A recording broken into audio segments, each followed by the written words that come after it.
जयपुर विधेयक 2023। माननीय मंत्री महोदय। अध्यक्ष महोदय, मैं आपकी अनुमति से प्रस्ताव करता हूं कि राजस्थान पशु चिकित्सा एवं पशु विज्ञान विश्वविद्यालय जोबनेर जयपुर विधेयक 2023 को विचारार्थ लिया जाए।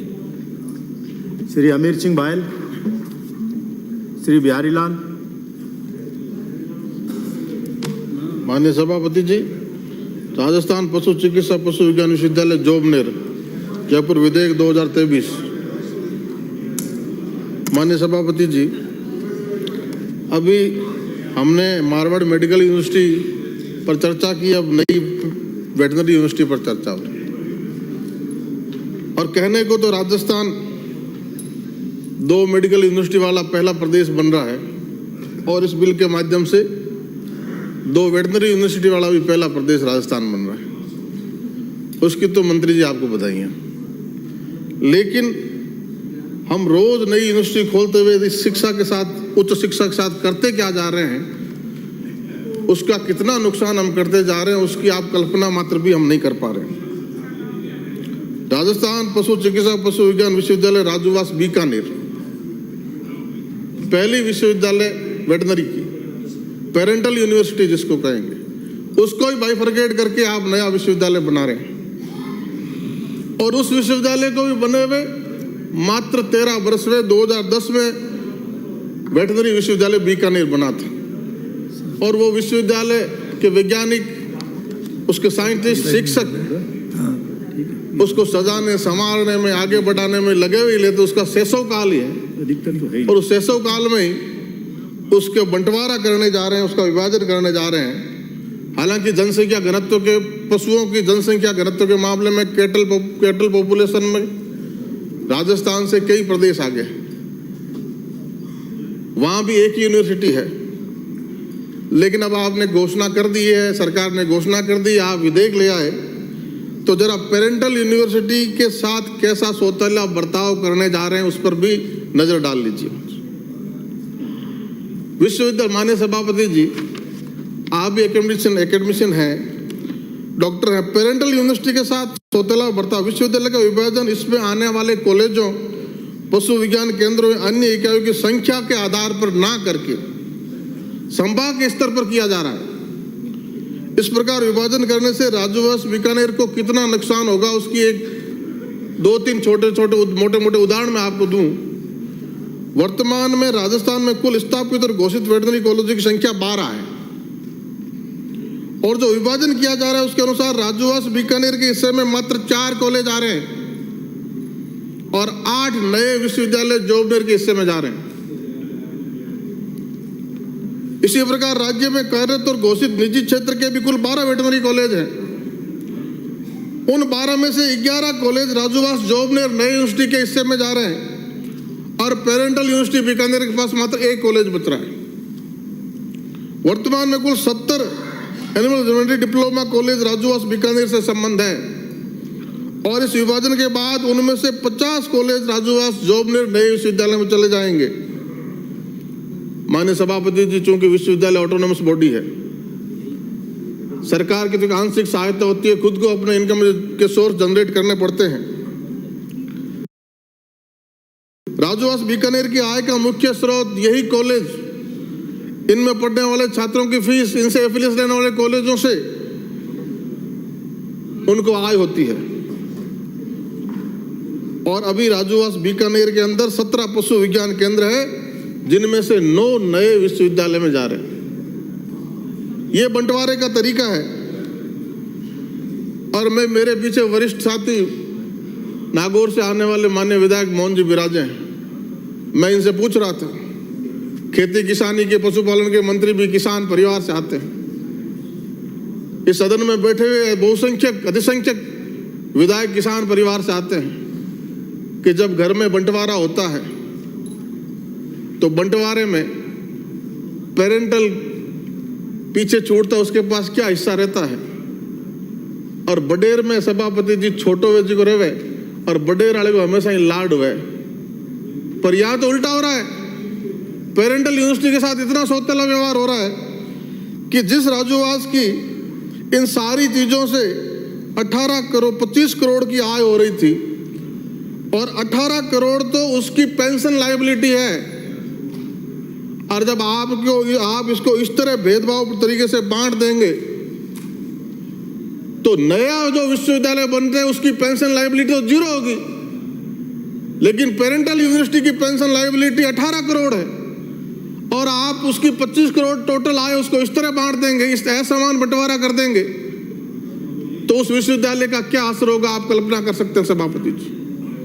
ऐसा ही बीकानेर के राजस्थान के पहले कृषि विश्वविद्यालय स्वामी केशवानंद कृषि विश्वविद्यालय बीकानेर, जो एकमात्र विश्वविद्यालय कृषि शिक्षा का था, उसका इसी तरह का बंटवारा करके बाइफर्केशन किया गया।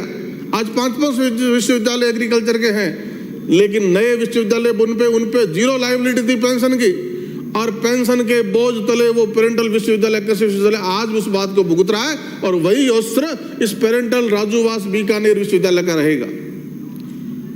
इसलिए माननीय सभापति जी, ये जो बंटवारा माननीय मंत्री जी ने सरकार ने किया है, इस बंटवारे का उचित तरीके से करना चाहिए, ये न्याय संगत नहीं है।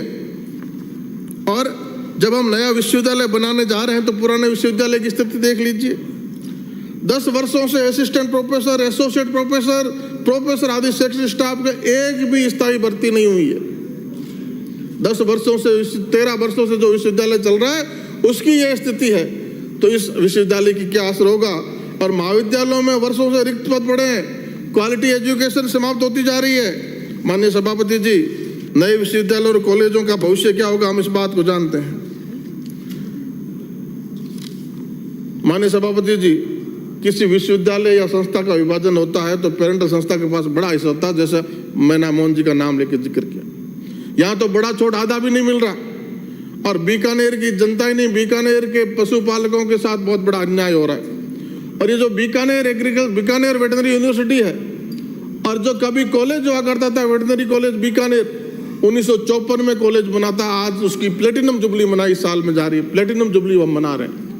और उसमें बीकानेर संभाग ही नहीं, हरियाणा पंजाब से भी पशुओं का इलाज वहां होने आता है सभापति जी, और आज उसकी क्या स्थिति रह जाएगी हम कल्पना कर सकते हैं। बीकानेर में 3 इस सत्तारूढ़ पार्टी के विधायक हैं, और सौभाग्य से तीनों कैबिनेट मंत्री हैं।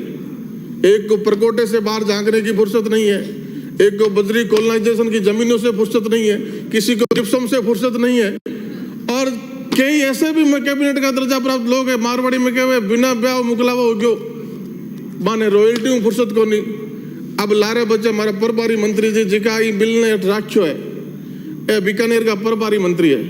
माननीय सभापति जी, हमने बीकानेर ने खूब मान सम्मान दिया हमारे प्रभारी मंत्री को, लेकिन आज जब ये बिल पेश किया है प्रभारी मंत्री जी ने, और बीकानेर के साथ ये व्यवहार कर रहे हैं, और जोबनेर में नया विश्वविद्यालय की स्थापना कर रहे हैं, तो जोबनेर मुझे पता चला कि इनकी विधानसभा में पड़ता है।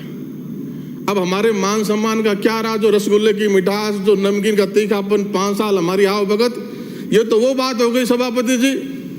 अच्छा सिला दिया तूने मेरे प्यार का, यार नहीं लूट लिया घर यार का, ये बीकानेर के साथ माननीय मंत्री जी करने जा रहे हैं। माननीय मंत्री जी, सभापति जी, आपके माध्यम से एक बात का और जिक्र करना चाहूंगा कि बीकानेर इसी बजट में बीकानेर राजूवास विश्वविद्यालय का, वेटरनरी विश्वविद्यालय का नाम दुनिया के पहले पर्यावरणविद भगवान जम्बेश्वर के नाम पे बजट अनाउंसमेंट है। आज ही हमने कौशल विश्वविद्यालय का नाम विश्वकर्मा कौशल विश्वविद्यालय किया है, इस बजट ने, इस सदन ने पारित किया है। बजट घोषणा के बाद भी उसका बिल यहाँ नहीं आना, ये सरकार की मंशा जाहिर करता है। बजट घोषणा आपकी है माननीय सभापति जी। हो सकता है किसी का कोई एतराज हो, जो मेरे संज्ञान में आया है कि ये वेटरनरी कॉलेज को जमीन उस वक्त राज परिवार ने दी थी, और राज परिवार का तो बीकानेर के इंस्टीट्यूशन पर बहुत बड़ा एहसान है। अभी हमने मारवाड़ चिकित्सा विश्वविद्यालय का बिल पास किया, उसकी डिबेट में भी मैंने कहा कि ये विश्वविद्यालय हमारे बीकानेर में होता तो जोधपुर में तो 30-40 किलोमीटर दूर जगह ढूंढनी पड़ी है, बीकानेर में तो बीकानेर के दिल में एसपी मेडिकल कॉलेज के पीछे आपको डॉक्टर सभापति जी कितना बड़ा मैदान पड़ा है। ये हमारे विजेंद्र महाराजा गंगा सिंह जी की सोच थी कि इतनी बड़ी जमीन इस अस्पताल के लिए रखी, और ऐसा ही सोच इस वेटरनरी विश्वविद्यालय को जमीन देते, वेटरनरी कॉलेज को 1954 में जमीन दी। विजय भवन, विजय भवन, पूर्व प्रिंस विजय सिंह जी के नाम पे भी अगर किसी की मांग है कि वहां नाम होना चाहिए, तो मैं भी उस मांग का पुरजोर समर्थन करता हूं और पूरा बीकानेर करता है कि प्रिंस विजय सिंह के नाम पे वेटनरी कॉलेज जो 54 से बना, आज प्लेटिनम जुबली मना रहे हैं, उसका नाम प्रिंस विजय सिंह के नाम पे किया जाए। लेकिन जो विश्वविद्यालय बजट घोषणा में तो विश्वविद्यालय का नाम गुरु जम्बेश्वर भगवान पे करने की न बात थी, और ये विश्वविद्यालय तो 13 वर्ष पहले शुरू हुआ है। और माननीय सभापति जी, पशुपालन 27 वर्ष गुरु महाराज ने गायें चराई, करणी माता गुरु महाराज का वृत्तांत है, तेजा जी का गायों के लिए बलिदान है। उस भूमि पर, गुरु महाराज की भूमि पर पशुपालन, गौ सेवा, जीव रक्षा, पर्यावरण में गुरु जम्बेश्वर भगवान से दुनिया में कोई बड़ा नाम हो नहीं सकता। इसलिए सरकार प्रिंस विजय सिंह के नाम पे वेटनरी कॉलेज बीकानेर के नाम का बिल लेके आए, और ये बिल गुरु जम्बेश्वर भगवान के नाम पे वेटनरी राजूवास बीकानेर के नाम का बिल लेके आए। और माननीय सभापति जी, मैं आपके माध्यम से माननीय मंत्री जी का ध्यान, सरकार का ध्यान दिलाना चाहूँगा कि ये तो बात हम विश्वविद्यालय की कर रहे हैं, और विश्वविद्यालय के बाद साथ ही ये पशुपालन महकमे के मंत्री भी हैं।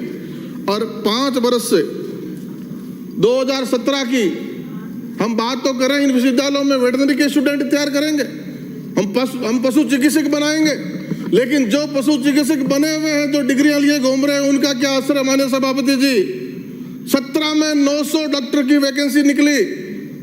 पिछली वसुंधरा जी की सरकार में, भारतीय जनता पार्टी की सरकार में 900 डॉक्टरों की वैकेंसी निकली। 1 मिनट में सभापति पूरा कर दूंगा, मेरे बाद बोलने वाले कम ही है और मंत्री जी को जवाब देना। मैं कह रहा हूँ 900 डॉक्टरों की वैकेंसी निकली 17 में। आज 17 को कितने बरस हो गए माननीय सभापति जी? एग्जाम हो चुके, सब हो चुके, और लंपी जैसा संकट पशुपालकों पे आया, कोरोना का संकट आया, टिड्डी का संकट आया। मैं धन्यवाद देना चाहूंगा मंत्री जी का। टिड्डी के संकट में जब हमने इस बात को सदन में रखा, तो एग्रीकल्चर सुपरवाइजर की जो भर्ती अटकी पड़ी थी, डबल एओ की जो भर्ती अटकी पड़ी थी, हजारों नौजवानों का भला हुआ और नौकरी लगे। लेकिन यहाँ उल्टा हुआ, लंपी के संकट में लाखों गायें काल कवलित हो गई। राजेंद्र राठौड़ साहब के सवाल पे पूछा सरकार से कि कितनी गायें लंपी में मरी, तो जवाब सरकार का था 76,030 गायें काल कवलित हुई है। मेरा दावा है सभापति जी, 70,000 गायें तो मेरे अकेले नोखा विधानसभा क्षेत्र में काल कवलित हुई है। और बीकानेर जिला जो काऊ बेल्ट कहा जाता है, वह 3 से लेकर 4 लाख गायों की मौत हुई है। पूरे राजस्थान का आंकड़ा 76,000 है, और मात्र 41,000 पशुपालकों को 40,000 रुपए कर ली जाती है। करें प्लीज। वही उसी बात पे आ रहा हूं माननीय सभापति जी। 900 डॉक्टरों की भर्ती 17 से आज तक पूरी नहीं हुई। आप नया विश्वविद्यालय बना के नए वेटनरी के डॉक्टर और तैयार करने की बात कर रहे हैं, लेकिन 900 डॉक्टर दर दर भटक रहे हैं। उनकी नियुक्तियां कब सरकार करेगी? 2 महीने का समय बचा है। सरकार और मंत्री जी से आग्रह है कि उनकी भर्ती क्लियर करें और उनको नौकरी पे लाए। दूसरा माननीय सभापति जी, आज के वेटनरी इंस्टीट्यूशन की, पशुपालन के अस्पतालों की स्थिति देखिए। ना डॉक्टर, ना बिजली, कोई भी कोल्ड चेन मेंटेन नहीं कर सकता, कहीं भी फ्रिज नहीं है, 80% में स्टाफ नहीं, 80% में बिजली के कनेक्शन नहीं। ये स्थिति पशुपालन विभाग की है। इसलिए मैं कहता हूं, आपसे मेरा आग्रह है कि इस यूनिवर्सिटी के बंटवारे को आप इकाइयों के आधार पर करिए, ना कि संभाग के आधार पर, और सीकर झुंझुनू को राजूवास बीकानेर में रखिए। ये न्याय संगत बंटवारा करिए। मैं आग्रह करता हूं इस बिल को जनमत जानने के लिए प्रचारित करें। माननीय श्री अशोक लाहोटी।